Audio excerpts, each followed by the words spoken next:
பாத்தியா? அனைவருக்கும் காலை வணக்கம் உறவுகளே. நான் இன்னைக்கு சிக்கன் கிரேவி தான் வைக்கிறேன். மண் சட்டியில அங்க பாருங்க உறவுகளே. கிட்ட கொண்டு வா, பொறுமையா வா. கிண்டு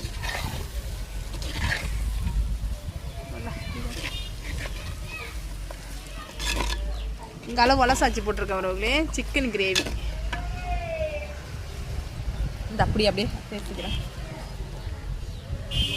நம்ம மண் சட்டியில் வந்து உறவுகளே நம்ம சிக்கன் கிரேவியாக இருந்தாலும் எதாக இருந்தாலும் மீன் குழம்பா இருந்தாலும் மண் சட்டியில் இந்த மாதிரி செஞ்சு சாப்பிட்டா நம்ம டேஸ்ட் வந்து சூப்பராக இருக்குது உறவுகளே. எவ்வளோ பேர் நீங்கள் ட்ரை பண்ணிருக்கீங்கன்னு தெரில.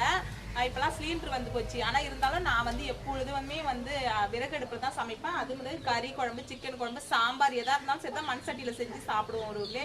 இது என்னுடைய வழக்கம். இது எப்போன்னு கிடையாது, எப்பொழுதுமே இது நீடிக்கும். என்னோட சொந்தங்கள்லாம் எப்படி இருக்கீங்கன்னு மறக்காத கமெண்ட்ல சொல்லுங்கள். என்னோட சேனலுக்கு சப்போர்ட் பண்ணுங்க உறவுகளே. வைப்பா.